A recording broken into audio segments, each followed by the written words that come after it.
Very good morning to all of you students. कैसे हैं आप लोग? मैं विक्रम, आपका accountancy teacher.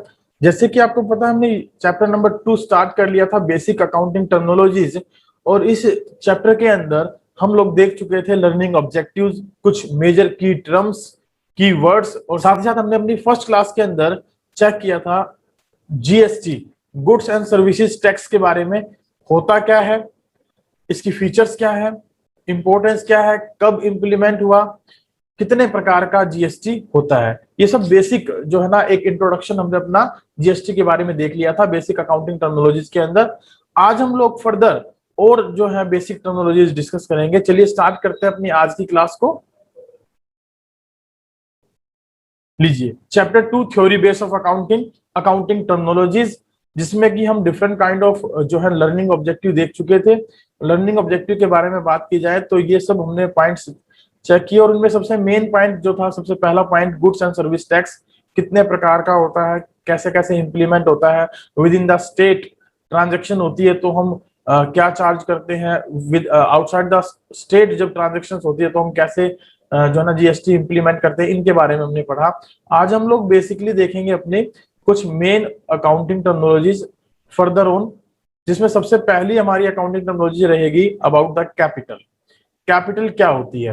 Now capital has been distributed in the different parts. Capital को के अलग अलग प्रकार के टाइप्स हो सकते हैं। उन टाइप्स में सबसे पहली कैपिटल यदि आप देखें तो that will be called as your opening capital, second one is your additional capital, third one is your closing capital, thereafter fixed capital, flotation capital and working capital. These are the various types of capital. In general हमने capital का meaning पढ़ा था, the amount which is invested by the businessman into business in the terms of cash or cash equivalents like building, plant, machinery, जो ये मतलब in the worth of cash जो है ना, उसमें पैसा जो लगाते हैं उसे हम क्या बोलते हैं? कैपिटल बोलते हैं। और मेन मोटिव क्या होता है? That is to earn the profit in the organisation. So regarding to this capital के बारे में हम लोग पढ़ेंगे और different different kind of capital को अंडरस्टैंड भी करेंगे। तो सबसे पहले हम देखते हैं भाई जो है ना, इन जनरल कैपिटल का मतलब क्या है? इट इज मनी और money is worth invested by proprietor in the business is called capital, that is to be called as capital. हमने पढ़ा था ये कल भी। It may be brought in for form of cash or assets by the owner of the business. From the point of view of business, capital is a liability. क्या कहलाएगी? ये कि liability कहलाएगी towards the owner. Capital is shown the liability side of the balance sheet. और ये जो है balance sheet के अंदर लाइबिलिटी साइड में दिखाई जाएगी। It is also known as owner's equity. आप नोट करें इसका अनदर नेम, इसको हम ओनर्स इक्विटी या नेट वर्थ भी बोलते हैं। It is also termed as net worth. In any business capital is required to start to purchase the goods and to acquire the assets for the business. जो capital की requirement होती है वो क्यों होती है? हमें किसी भी बिजनेस को स्टार्ट करने के लिए, गुड्स को खरीदने के लिए या एसेट्स को एक्वायर करने के लिए हमें कैपिटल की रिक्वायरमेंट रहती है। इसलिए हम इसको जो है ना as an form of cash या एसेट के तौर पर या मनीज वर्थ के तौर पर इन्वेस्ट करते हैं। अब बात करते हैं फिक्स्ड कैपिटल के बारे में। सबसे पहले फिक्स्ड कैपिटल क्या होती है? Amount spent to acquire the fixed assets, that is to be called as your fixed capital, like land, building, machine and furniture. यदि आप ये पार्टिकुलर चीजें परचेज करते हैं, इसमें पैसा लगाते हैं, तो that is to be called as investment in the fixed capital. क्योंकि ये चेंजेस नहीं, इनमें कोई चेंजेस हम नहीं लेकर आते, एक्सेप्टिंग कि हम इनके ऊपर डेप्रिसिएशन चार्ज करते हैं, उसके अलावा इनमें कोई चेंजेस नहीं आते। और ये कैपिटल जब भी हमें रिक्वायर्ड होती है तो एसेट्स को बेचकर हम अपनी रिकैप्चर रीगेन कर सकते हैं इसको। नेक्स्ट है फ्लोटेशन कैपिटल। अगर हम बात करें फ्लोटिंग कैपिटल के बारे में, तो फ्लोटिंग कैपिटल का मतलब होता है जो कि बेसिकली इन्वेस्टेड होती है गुड्स में, सर्विसेज में, इन्वेस्टमेंट्स में, with the intention of sales, और जिसका पर्पज पैसा इन्वेस्ट करने का जो होता है इनमें, वो क्या होता है? ताकि हम इन गुड्स को सेल कर सकें। That is to be known as floating capital. यदि इसी पार्टिकुलर कैपिटल को अगर हम लोग in the context of partnership देखेंगे तो इनका मीनिंग बदल जाएगा। बेसिकली फिक्स्ड कैपिटल का मतलब वहां पर रहेगा ऐसी कैपिटल जो एक बार लगा दी और जिसमें कोई परिवर्तन नहीं आता, जो चेंजेबल नहीं होती और जिनका balance always to be credit होता है। और floating capital means that capital which changes year after year due to of the any reason, like interest on capital इसमें ऐड हो गया, सैलरी कमीशन पार्टनर को हमने दे दिया, वो ऐड कर दिया, प्रॉफिट का पार्ट हमने ऐड कर दिया, तो इस कैपिटल में चेंजेस आते रहते हैं, उसे बोलते हैं फ्लोटिंग कैपिटल। तो पार्टनरशिप में इसका डिफरेंट मीनिंग हो जाएगा। फिलहाल इसका जो एट प्रेजेंट जो अगर हम मीनिंग देखें दैट इज कॉल्ड एज कि भाई एसेट्स में पैसा जब लगाते हैं तो वो फिक्स कैपिटल कहलाती है बिजनेस के लिए, और गुड्स एंड सर्विसेज में पैसा लगाते हैं तो वो बेसिकली फ्लोटिंग कैपिटल कहलाते हैं, जिसका ऑब्जेक्टिव होता है गुड्स को या सर्विसेज को बेचना। नाउ अगर हम बात करें वर्किंग कैपिटल के बारे में, तो वर्किंग कैपिटल का मतलब होता है डे टू डे एक्टिविटीज के लिए जो पैसा हम यूज करते हैं, डे टू डे एक्टिविटी के लिए जो पैसा यूज किया जाता है उसे वर्किंग कैपिटल कहा जाता है। So amount required for day to day activities of the business, working capital is the difference of current assets and current liabilities. जो हमारी डे टू डे एक्टिविटी के लिए पैसा यूज होगा वो वर्किंग कैपिटल, और वर्किंग कैपिटल बेसिकली निकलती कैसे है, जो हमारी करंट एसेट्स होती हैं और जो हमारी करंट लायबिलिटीज होती हैं उनका ये क्या माना जाता है, डिफरेंस माना जाता है, that is to be known as working capital. निकालने के लिए हम बेसिकली ये फॉर्मूला फॉलो करते हैं, working capital will be equal to current assets minus में current liabilities, this is to be known as net working capital. इसे हम क्या बोलते हैं, नेट वर्किंग कैपिटल बोलते हैं। अगर हम केवल टोटल वर्किंग कैपिटल के बारे में बात करते हैं, नेट की बजाय टोटल वर्किंग कैपिटल के बारे में बात करें, तो टोटल वर्किंग कैपिटल को हम कैसे डिनोट करते हैं यहाँ पर, इसका मतलब होता है टोटल करंट एसेट्स। जितनी भी आपकी टोटल करंट एसेट्स होती हैं उनको हम क्या बोलते हैं, टोटल वर्किंग कैपिटल के इक्विवेलेंट पुट अप करते हैं। हियर कैपिटल का मतलब होता है एसेट्स माइनस में लायबिलिटीज, और capital will be equal to total assets minus में total external liabilities. Here liabilities standing for your external liabilities, remember that, and capital is your internal liability. आप ये भी ध्यान रखिएगा, जो कैपिटल होती है वो आपकी कौन सी लायबिलिटी होती है, that is your internal liability. तो कैपिटल को निकालने के लिए हम फॉर्मूला जो यूज करते हैं वो क्या होता है हमारा, टोटल एसेट्स माइनस में टोटल एक्सटर्नल लायबिलिटीज। नेक्स्ट है हमारे पास ओपनिंग कैपिटल। ओपनिंग कैपिटल क्या होती है, it is that capital which is to be invested by the owner to commence a business. जो ओनर के द्वारा बिजनेस को स्टार्ट करने के लिए बिजनेस में पैसे के इक्विवेलेंट, जैसे एसेट्स लगा दी है ना, ये चीजें जो बिजनेस में लगाई जाती हैं तो उसको क्या बोलते हैं, कैपिटल बोलते हैं। Main motive to earn the profit. Additional capital क्या होती है, एडिशनल कैपिटल का मतलब होता है एक्स्ट्रा मनी और fresh capital other than the opening capital. Like opening capital के अलावा बिजनेस में यदि बिजनेसमैन कुछ और एडिशनल पैसा लगा दे, that is to be known as extra money और money is worth invested by the owner during the year, that is called your additional capital. उसको हम एडिशनल कैपिटल के नाम से जानते हैं। नेक्स्ट है क्लोजिंग कैपिटल। क्लोजिंग कैपिटल क्या होती है, it is that capital which comes after the doing adjustment of profits and additional capital and the drawings, that is to be known as closing capital. So capital at the end of accounting period is known as closing capital. Closing capital is calculated as follows. इसमें हम क्या करते हैं, opening capital उसमें additional capital को plus करते हैं, profits अगर होते हैं तो प्लस करते हैं, और लॉसेज अगर हो तो हम उनको माइनस करके चलते हैं। ठीक है, लॉसेज अगर हो तो क्या करके चलते हैं, माइनस करके चलते हैं, माइनस में drawings. Now what the drawings we have discussed earlier, drawings का मतलब होता है that amount of capital which is withdrawn by the partner for their personal use और the owner for their personal use in the terms of cash और cash equivalent. यदि cash और cash equivalent के बदले में बिजनेसमैन बिजनेस से कुछ भी पैसा निकालता है in the form of other capital और द कैश, तो उसे हम क्या बोलते हैं, उसकी ड्रॉइंग बोलते हैं। बेसिकली ड्रॉइंग को दो पार्ट्स में बांटा गया है, drawing can be in the capital and drawing can be in the profits. ठीक है, प्रॉफिट्स में अगर पैसा निकाल लिया, प्रॉफिट्स का पैसा निकाल लिया तो भी ड्रॉइंग मानी जाएगी, और कैपिटल विड्रॉल कर ली तो भी ड्रॉइंग मानी जाएगी। This is for their personal use. ये था हमारा पार्टिकुलर पॉइंट कैपिटल के बारे में। तो कैपिटल में हमने क्या क्या पढ़ा, फिक्स्ड कैपिटल क्या होती है, फ्लोटिंग कैपिटल क्या होती है, वर्किंग कैपिटल क्या होती है, ओपनिंग कैपिटल क्या होती है, एडिशनल कैपिटल क्या होती है, क्लोजिंग कैपिटल क्या होती है। मोर ओवर वर्किंग कैपिटल को कैसे कैलकुलेट करते हैं, इनके फॉर्मूले के बारे में हमने यहाँ पे डिस्कशन किया। नेक्स्ट सेकंड पॉइंट है हमारा एसेट्स। अब एसेट्स क्या होती हैं, आइए डिस्कस करते हैं एसेट्स के बारे में। देखिए, एसेट्स का मतलब है एनी पार्टिकुलर थिंग जो कि हमारे द्वारा खरीदी गई है, बिजनेस का जिस पर क्या होता है, पोजेशन होता है, that is to be termed as your assets. उसे हम बिजनेस की क्या मानते हैं, एसेट्स मानते हैं। So material things owned by business are called assets.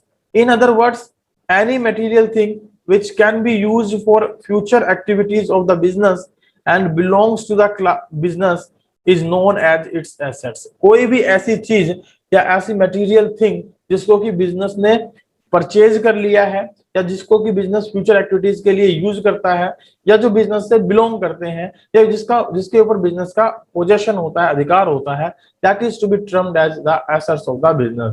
And assets are can be classified into two ways, either they can be tangible और intangible assets, right. इनको हम टेंजिबल या इनटेंजिबल के नाम से जानते हैं। यानी एसेट्स के दो प्रकार होते हैं, टेंजिबल और इनटेंजिबल। टेंजिबिलिटी का मतलब होता है जिसको आप देख सकते हो, छू सकते हो, महसूस कर सकते हो, that is known as tangible assets. Intangible का मतलब होता है वो एसेट्स जिनको कि आप छू नहीं सकते, देख नहीं सकते, but you can feel, like आपकी फर्म की गुडविल, आपका नेम फेम जो होता है वो क्या होती है, आपकी इनटेंजिबल एसेट्स, जिसको कि आप देख तो नहीं सकते हो लेकिन आप फील कर सकते हो by its name and fame in the market. So some important definitions दी गई हैं एसेट्स की, चलिए उनके बारे में देख लेते हैं। As per professor R N Anthony के अकॉर्डिंग एसेट्स क्या है? Assets are valuable resources. Assets क्या है? वैल्यूएबल रिसोर्सेज हैं, ओन्ड बाय, जो कि जिनके ऊपर की अधिकार होता है, जो कि खरीदे गए हैं। अब बिजनेस, एक बिजनेस के द्वारा, which are acquired at a measurable money cost, और जिनको हम मॉनेटरी टर्म में क्या कर सकते हैं, मेजर कर सकते हैं, that is to be known as assets. उसे हम एसेट्स के नाम से जानते हैं। Now second is assets are future economic benefits according to Fine and Miller. Assets को क्या कहा उन्होंने कि ये फ्यूचर इकोनॉमिक बेनिफिट्स होते हैं, राइट्स, उन राइट्स के बदले में which are owned or controlled by an organization or individual, जो किसी ऑर्गेनाइजेशन या इंडिविजुअल के द्वारा कंट्रोल्ड किए जाते हैं, या जिनके ऊपर जिनका अधिकार होता है, उन अधिकारों का जो है बेसिकली क्या है, एक फ्यूचर इकोनॉमिक बेनिफिट है, that is to be known as assets. उसे हम एसेट्स के नाम से जानते हैं। अब एसेट्स को हम फर्दर क्लासिफाइड करते हैं, टेंजिबल एंड इनटेंजिबल। उन टेंजिबल एसेट्स में भी हो सकती है हमारी कौन कौन सी, current assets and non current assets, और इनटेंजिबल में हमारी हो सकती है नॉन करंट एसेट्स, जिनको हम फिक्स एसेट्स के नाम से भी जानते हैं। आइए डिस्कस करते हैं नॉन करंट एसेट्स के बारे में। Non current assets are those assets which are held on long term basis. Long term is referred to as more than one accounting period, और you can say more then 12 months, 12 महीने से ज्यादा का जो period होता है, उस period के लिए यदि आपने कोई एसेट्स रखी हुई है, that is basically termed as your non current assets. These assets are used for normal operations of the business. ये बिजनेस के नॉर्मल ऑपरेशंस के लिए हम इन एसेट्स का यूटिलाइजेशन करते हैं, उनको क्या बोला जाता है, नॉन करंट एसेट्स। अब अगर हम बात करें नॉन करंट एसेट्स के बारे में, तो ये हमारे प्रॉफिट अर्निंग कैपेसिटी को बढ़ाने में क्या करती है, मदद करती है। दे helps to increase the profit earning capacity of the business. These assets are kept only for the business purposes. इनको केवल बिजनेस में यूज करने के लिए रखा जाता है, not for the sale purpose, बेचने के लिए नहीं। अब इनमें भी हम बात करें तो tangible assets and intangible assets के बारे में बात कर सकते हैं। नॉन करंट एसेट्स में tangible assets are those assets which have physical existence, जिनका फिजिकल एग्जिस्टेंस होता है, यानी जो कि देखी जा सकती हैं, छुई जा सकती हैं। दे कैन बी सीन और touched. Some examples of tangible assets are like land and building, plant and machinery, office equipment, live stock. Live stock basically including your animals,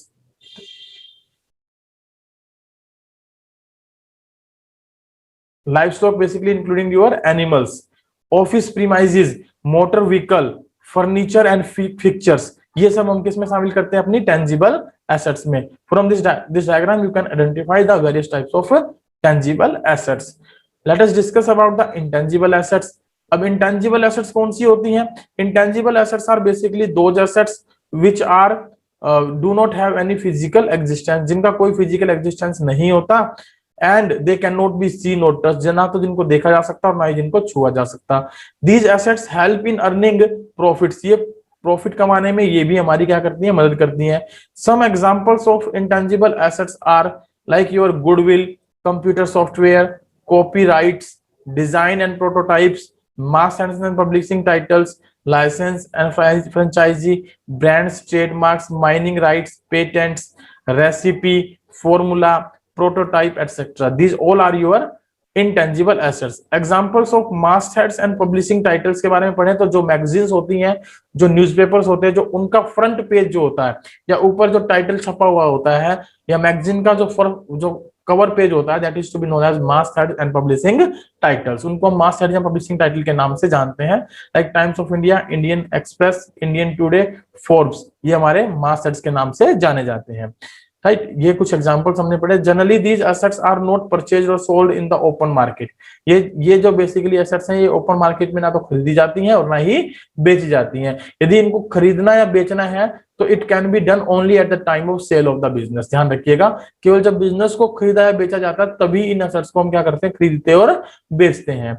इसके अलावा एसेट्स में यदि हम बात करें तो एक वेस्टिंग एसेट्स भी हमारे पास होती है। वेस्टिंग एसेट्स का मतलब होता है वो एसेट्स जो नॉन रिन्यूएबल होती है। ध्यान रखिए, नेचुरल रिसोर्सेज को हम इसमें बेसिकली इंक्लूड करके चलते हैं। Are natural resources value of which decreases with the uses and with the passage of time. Examples of wasting assets are mines, oil wells. When minerals are extracted from mine, the mine becomes valueless. जब आप लोग क्या करते हैं कि भाई जैसे mine में से कोई कोयला वगैरह निकालते हैं, पेट्रोलियम निकालते हैं, तो वो निकालने के बाद वो उसमें से क्या होना स्टार्ट हो जाता है, डिक्लाइन, डिक्रीज होना स्टार्ट हो जाता है, खत्म होना स्टार्ट हो जाता है, उसके बाद उसकी कोई वैल्यू नहीं बचती है। तो ऐसी एसेट जो नॉन रिन्यूएबल होती है, एक बार यूज कर ली तो एग्जॉस्टेड ही होंगी, दोबारा से रिन्यू नहीं किया जा सकता उनको। Those are known as wasting assets. Next है हमारे पास कैपिटल वर्क इन प्रोग्रेस। देखिए कैपिटल वर्क इन प्रोग्रेस क्या होता है भाई, जब आप पार्टिकुलरली कोई भी एसेट्स अंडर कंस्ट्रक्शन होती है तो उसे आप क्या बोलते हैं, capital work in progress. It means fix tangible assets are under construction, that is to be known as capital work in progress. एक हमने पढ़ा था इससे पहले वर्किंग कैपिटल, ये है capital work in progress. Working capital क्या होती है, करंट एसेट्स माइनस में करंट लायबिलिटी, जबकि कैपिटल वर्क इन प्रोग्रेस क्या है, that is those fixed assets जो कि अंडर द कंस्ट्रक्शन होती है, उनको क्या बोलते हैं, capital work in progress. For example, office building is under construction and may take 3-5 years for its completion. Next है इंटेंजिबल एसेट्स अंडर डेवलपमेंट। कुछ ऐसी इंटेंजिबल एसेट्स भी होती हैं जो अंडर डेवलपमेंट होती हैं। इसका मतलब होता है ये वो एसेट्स होती हैं जिनको कि हमने अभी परचेजिंग के लिए रखा हुआ है या पार्टिकुलरली एसेट्स अभी डेवलप्ड होने में समय लेंगी। Like it means the fixed assets और fixed intangible assets are under development. For example, software is under development. Like software यदि आप कोई बनाना चाह रहे हैं, टेंजिबल तो होता नहीं है, इंटेंजिबल होता है, इसको ना तो देखा जा सकता है ना छुआ जा सकता है, लेकिन यूटिलाइज करते हैं तो फील किया जाता है कि कैसी इसकी जो ना परफॉर्मेंस है, लाइक ऑपरेटिंग सिस्टम टाइप आपके।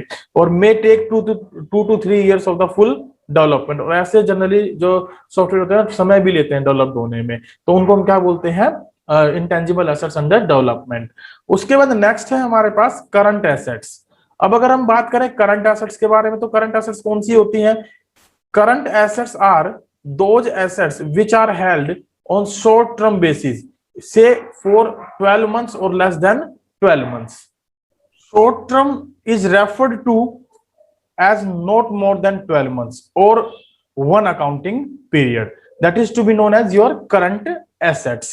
अगर हम बात करें, these assets are retained in the business because these assets can be converted into cash within 12 months or one accounting period. ये जनरली बिजनेस में जो रिटेन्ड की जाती हैं, रखी जाती हैं, वो जो है 12 महीने के लिए या उससे कम पीरियड के लिए रखी जाती है, क्योंकि एक साल के अंदर अंदर या 12 महीने के अंदर अंदर को हम कैश में कन्वर्ट कर सकते हैं। जनरली इनमें हम अपने उन एसेट्स को इंक्लूड करते हैं जो कि बिजनेस में सेल करने के पर्पज से रखी गई हैं। According to Institute of certified public Accountants of USA, जो यूएसए है, जो यूएसए का जो हमारा institute of certified public accountants है, उसने क्या बताया है करंट एसेट्स के बारे में। Current assets include cash and other assets और resources commonly identified as those which are reasonably expected to be realized in cash और सोल्ड और consumed during the normal operating cycle of the business. Some examples of current assets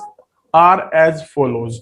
कुछ examples हम देखें इसके बारे में, तो एग्जांपल्स के तौर पर हम कंसीडर कर सकते हैं अपना, like cash in hand, cash at bank, cash equivalents यानी short term investments, trade receivables, inventories, commercial papers, prepaid expenses, current investment, marketable security. These all are the examples of your short term और current assets. Short term assets भी इनको बोल देते हैं current assets को।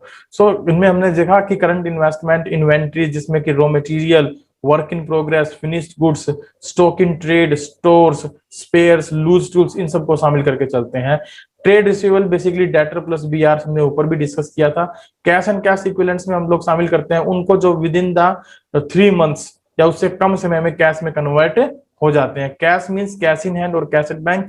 Cash equivalents means cheque on hand या cheque in hand, draft on hand, marketable securities, short-term deposits, commercial papers, commercial bills, treasury bills, certificate of deposit. These are the examples of your cash equivalents. आगे बात करें हम लोग short-term loans and advances. Loans and advances given to the outsider are also the part of your current investments or current assets. Other current assets में हम शामिल करते हैं prepaid expenses and accrued incomes. यदि हम इन सारी एसेट्स को याद करना चाहें करंट एसेट्स को, तो हम एक सिंपली एक स्टेटमेंट लिख लेते हैं। उस स्टेटमेंट के बेस पर हम इनको क्या कर सकते हैं, याद कर सकते हैं। जैसे कि इनको लिख लेते हैं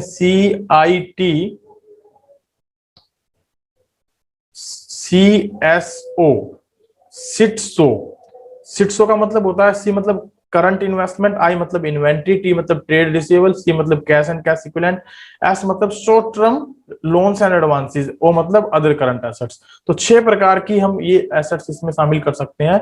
ये 6 प्रकार की एसेट्स करंट एसेट्स में शामिल की जाती है। ये आप भी कर सकते हैं, ये इनकी सब हेडिंग्स के तौर पर काउंट की जाती है। नेक्स्ट है हमारे पास एसेट्स में, हम नेक्स्ट पढ़ेंगे लिक्विड एसेट्स के बारे में। Now what is the liquid asset? अगर बात की जाए लिक्विड एसेट्स के बारे में, तो लिक्विड एसेट्स बेसिकली वो एसेट्स होती हैं जो बहुत ही कम पीरियड में कैश में कन्वर्ट हो जाती हैं। Are those assets which are held for a very short period of time. Liquid assets are same as current assets. ये करंट एसेट्स जैसे ही होती हैं, बट करंट एसेट्स में हम जो इन्वेंट्रीज प्रीपेड शामिल करते हैं, यदि उनको हटा दिया जाए तो बाकी जितनी भी करंट एसेट्स बचेंगी और are known as your liquid assets. There is only one difference, that liquid assets can be converted into cash in a very short period. In simple words, liquid assets refer to those current assets which can be converted into cash within short period without any loss of value. यानी बिना किसी प्रकार की value के loss हुए जिनको आप cash में कन्वर्ट कर सकते हैं, वो आपकी लिक्विड एसेट होती है। जैसे कि fixed deposit for the short period in the bank, right. उसको जब चाहे आप जाकर क्या कर सकते हैं, कैश में कन्वर्ट कर सकते हैं। एग्जांपल्स ऑफ लिक्विड एसेट्स के बारे में बात की जाए तो like cash in hand, cash at bank, debtors, bills receivables, marketable securities, short term loans and advances. Liquid asset do not include stock and prepaid expenses. ध्यान रखिएगा, ये 2 चीजों को ये शामिल नहीं करता, स्टॉक और प्रीपेड एक्सपेंसेस को। बाकी जितनी भी करंट एसेट्स होती हैं वो सारी लिक्विड एसेट्स ही जानी जाती हैं। स्टूडेंट्स नोट करें, must remember that stock and prepaid are not included as the liquid assets. इनको हम लिक्विड एसेट्स में शामिल करके नहीं चलते। ये हमारे पास लिक्विड एसेट्स के कुछ एग्जांपल्स यहाँ दिए गए हैं, इन एग्जांपल्स को आप यहाँ पर देख सकते हैं। नेक्स्ट है हमारे पास लिक्विड एसेट्स निकालने का फॉर्मूला क्या होता है। लिक्विड एसेट्स को निकालने के लिए हम यूज करते हैं करंट एसेट्स माइनस में इन्वेंट्रीज या स्टॉक माइनस में प्रीपेड एक्सपेंसेस। यदि आपके पास एडवांस पेमेंट ऑफ टैक्स हो, क्या हो, एडवांस पेमेंट ऑफ टैक्स, तो उसको भी आप यहाँ क्या कर देते हैं, माइनस कर देते हैं। वो भी हमारी लिक्विड एसेट्स का पार्ट नहीं होता। एक्चुअल में लिक्विड एसेट्स वो होती है जिनको बहुत जल्दी कैश में कन्वर्ट कर लेते हैं, और जबकि स्टॉक, प्रीपेड और एडवांस पेमेंट ये कैश में कन्वर्टेबल नहीं है। स्टॉक अगर कन्वर्ट होगा तो मोर देन 12 मंथ्स ये टाइम पीरियड लेगा, नहीं विद इन 12 मंथ्स में, यानी शॉर्ट पीरियड में कन्वर्ट ना होकर थोड़ा टाइम लंबा लेगा, इसलिए इसको हम इसमें शामिल करके नहीं चलते हैं। नेक्स्ट है हमारे पास फिक्टिशियस एसेट्स। फिक्टिशियस एसेट्स कौन सी एसेट्स होती हैं? देखिए, जनरली वो एसेट्स होती है जिनकी ना तो कोई फिजिकल फॉर्म होती और ना ही जिनकी कोई रियल वैल्यू होती, बट इनको लीगल ग्राउंड पर due to of their debit balance हम क्या बोलते हैं, फिक्टिशियस एसेट्स बोलते हैं। इनमें बेसिकली अगर हम शामिल करें तो हमारे miscellaneous expenditure, deferred revenue expenditure, preliminary expenses, discount on loss और इशू ऑफ शेयर और डिबेंचर्स, अंडरराइटिंग कमीशंस, है ना, advertisement suspense, share issue expenses, such type of जो खर्चे होते हैं, एक्सपेंसेस होते हैं, उनको हम इसमें पार्टिकुलरली शामिल करके चलते हैं। Fictitious assets are those assets which do not have physical form and do not have real value, but they are called assets on the legal ground. In actual, these are the legal and technical expenditure like capital expenditure which are incurred in the beginning of the or before starting an enterprises. Fictitious assets do not contribute in day-to-day activities and they will be written off against the profits, और इनको profits के against हम क्या करते हैं, right of करते हैं। तो इसलिए इनको हम क्या बोलते हैं, फिक्टिशियस एसेट्स बोलते हैं। एग्जांपल के तौर पर the firm has spent ₹15 lakh as advertisement expense before starting its business. It was decided to write off these expenses in the next 5 years. So ₹3 lakh year from the profit. The main purpose was to avoid extra burden on the profit. इनको right of करने का जो इस तरीके से right of करने का purpose क्या होता है कि जो 15 लाख रुपए हमने खर्च कर दिए उनका एक साथ बर्डन हमारे प्रॉफिट पर ना पड़े, या किसी पार्टिकुलर एक ईयर में उनको हम एज एन एक्सपेंस के तौर पर चार्ज ना करें जिससे हमें लॉस होने की संभावना हो जाए। तो वो बर्डन हम इक्वली बांट देते हैं ताकि हर साल के प्रॉफिट में से धीरे धीरे उसको राइट ऑफ किया जा सके। If the entire amount is return of in the current year, it will adversely affect the profit, which is not favorable for a new firm. That is why instead of putting an extra burden on the profit of the firm, these expenses should be written off as soon as possible. तो इस burden से बचने के लिए हम क्या करते हैं, इनको धीरे धीरे जितनी जल्दी हो सके राइट ऑफ करने की कोशिश करते हैं। On the right hand side you can see the examples of your fictitious assets. These all are to be included in the fictitious assets.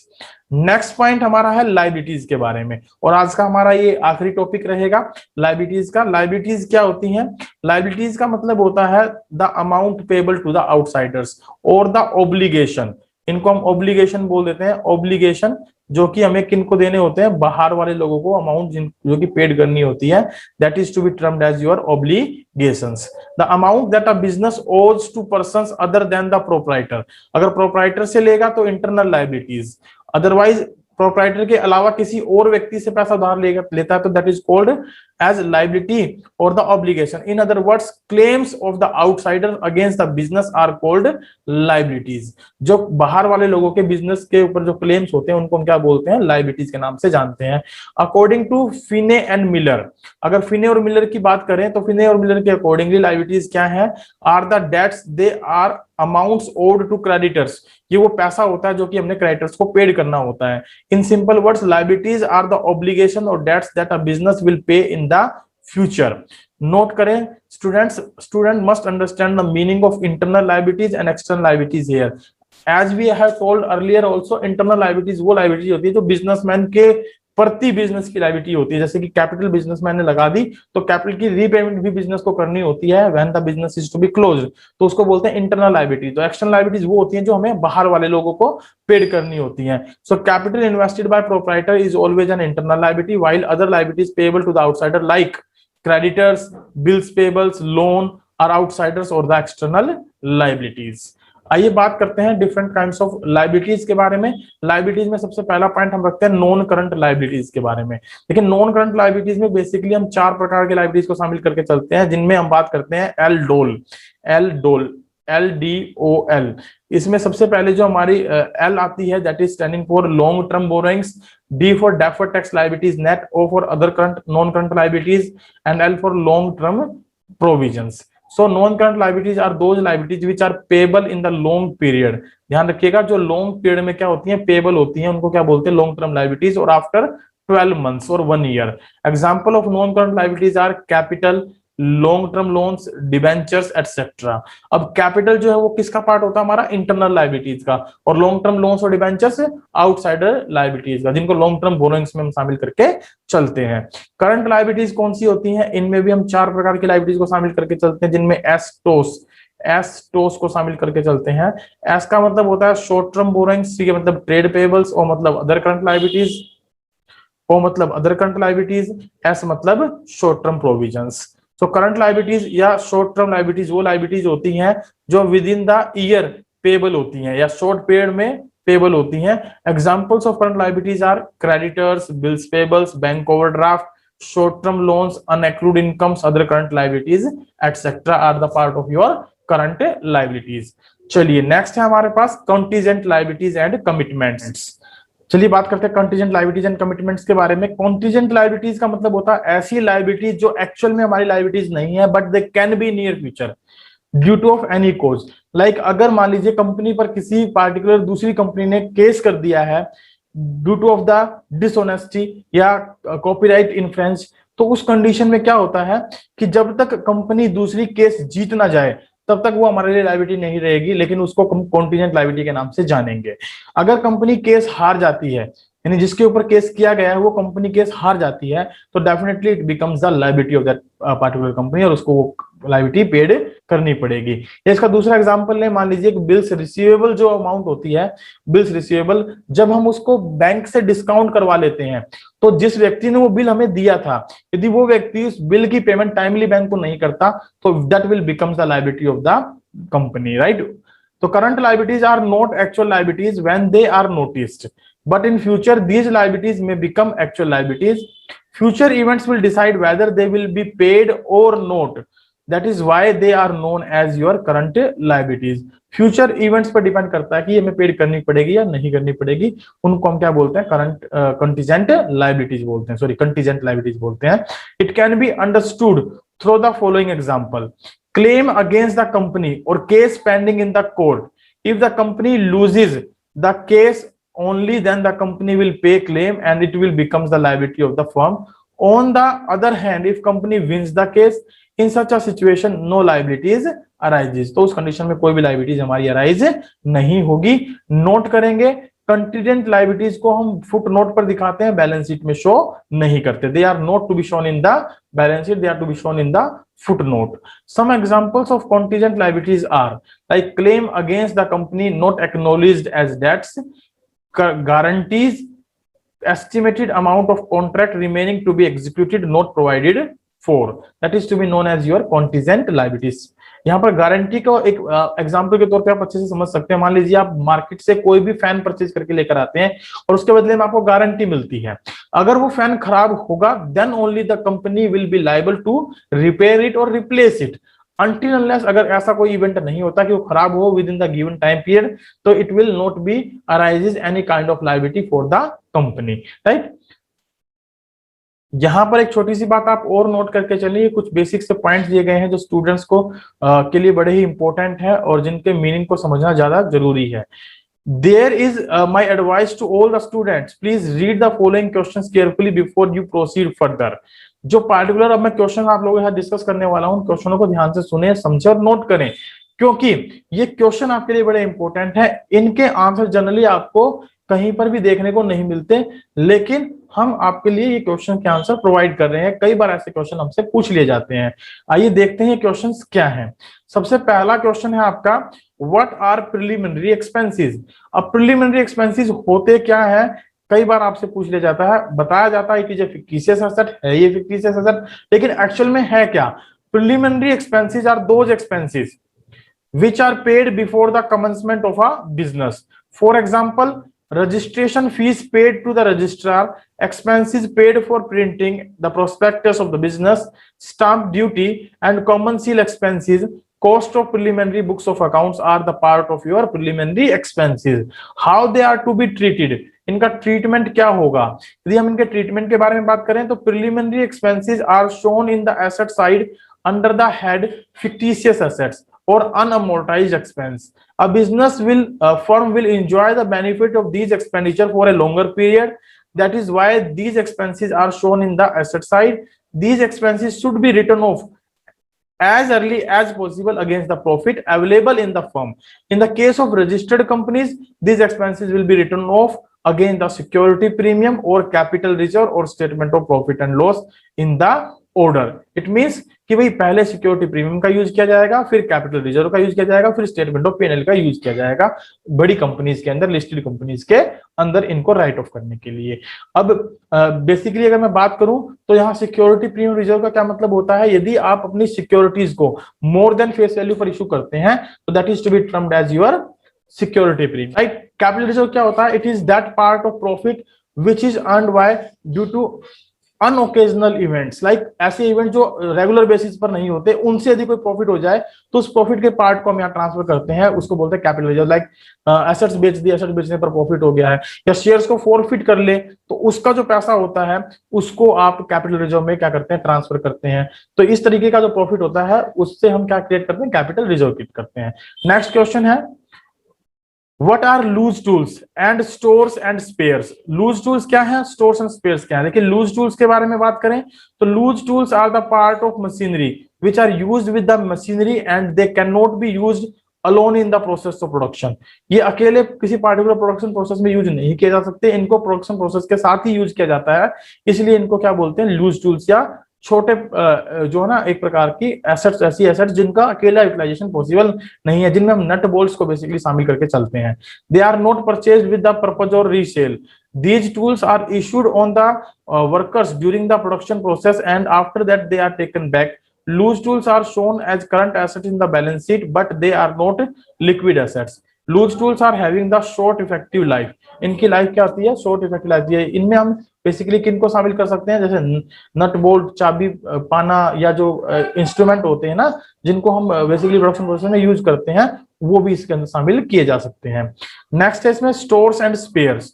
Stores and spares के बारे में यदि बात करें तो stores and spares are the spare parts which are necessary for production process, जो production process में जरूरी होते हैं। They are also the part of your inventory और स्टॉक इन ट्रेड। ये स्टॉक इन ट्रेड के भी पार्ट होते हैं, इनको हम स्टोर्स एंड स्पेयर पार्ट्स के नाम से जानते हैं, but they are not convertible into cash within a very short period, तो इसलिए हम इनको लिक्विड एसेट्स से बाहर रखते हैं। They are not to be included in the liquid assets. Now next है what is live stock. Live stock क्या होता है, live stock means animals, that is horse, camel, elephant, cattle, etc. used by business for making profit. Mainly commercial use of these animals is done for the following purposes like leather, wool, dairy product, research, fibers. Livestock is treated as your fixed assets. Livestock को हम क्या मानते हैं, अपनी fixed assets मानते हैं। So livestock held primarily for the sale must be included in the inventory.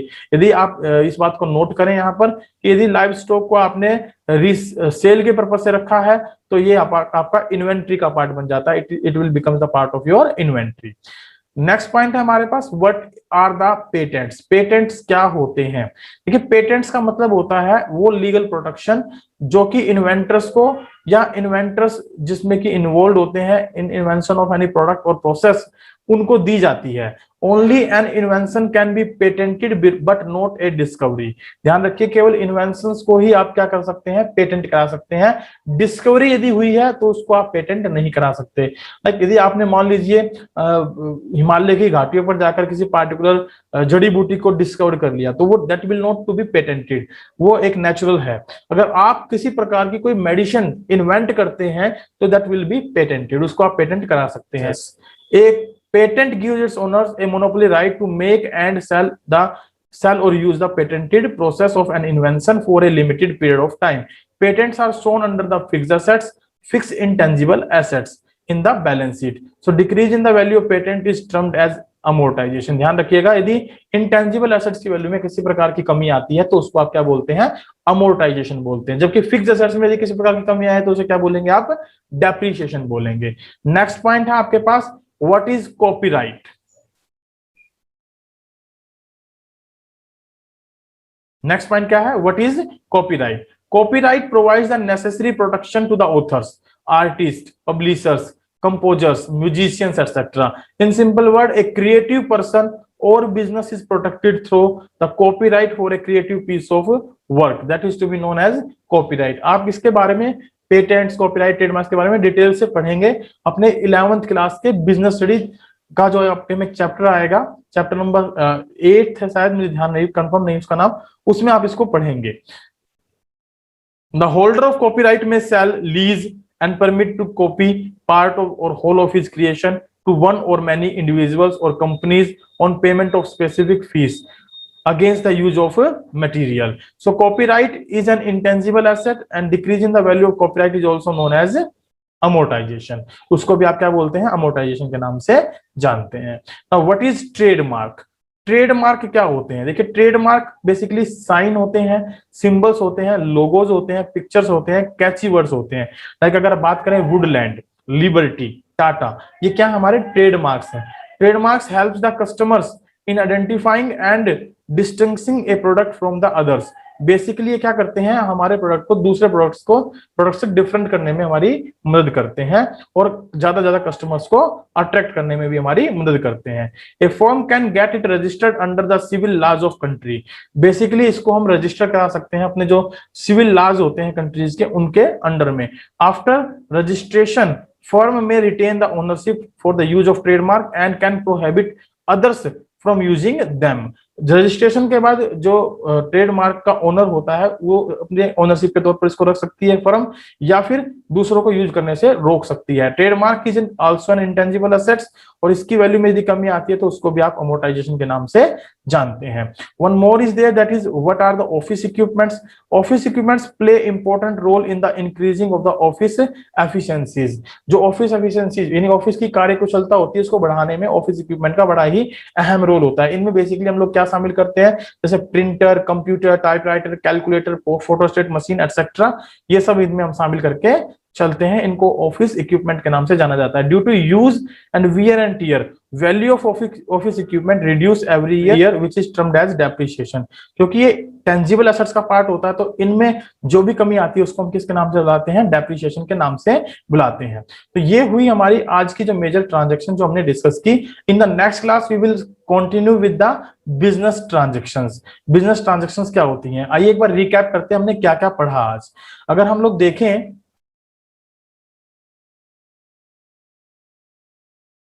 तो हमारा आज का जो मेन पॉइंट रहा वो रहा, एक तो कैपिटल, कैपिटल क्या होती है, डिफरेंट काइंड ऑफ कैपिटल कौन कौन सी है। दूसरा हमने पढ़ा लायबिलिटीज क्या होती हैं, राइट, लायबिलिटीज क्या होती हैं और इनके मेजर टाइप्स कौन कौन से हैं। और इसके अलावा कुछ इंपॉर्टेंट क्वेश्चंस को हमने देखा, लाइक प्रिलिमिनरी एक्सपेंसेस क्या होते हैं, लूज टूल्स, स्टोर स्पेयर्स क्या होते हैं, लाइव स्टॉक क्या होता है, पेटेंट्स, कॉपीराइट, ट्रेडमार्क्स क्या होते हैं और ऑफिस इक्विपमेंट क्या होते हैं, इनके बारे में हमने पढ़ा। This is all about for today's class. In the next class we will discuss with the business transaction and many more other basic accounting terms. Till that stay at home, stay safe, stay healthy. Hope so आपको हमारी class जो है अच्छी लगी होगी, और यदि आपको हमारी क्लासेस अच्छी लग रही हैं तो हमारे यूट्यूब चैनल को सब्सक्राइब करना ना भूलें, जिसको अपने दोस्तों के साथ शेयर करना ना भूलें, लाइक एंड कमेंट करना ना भूलें।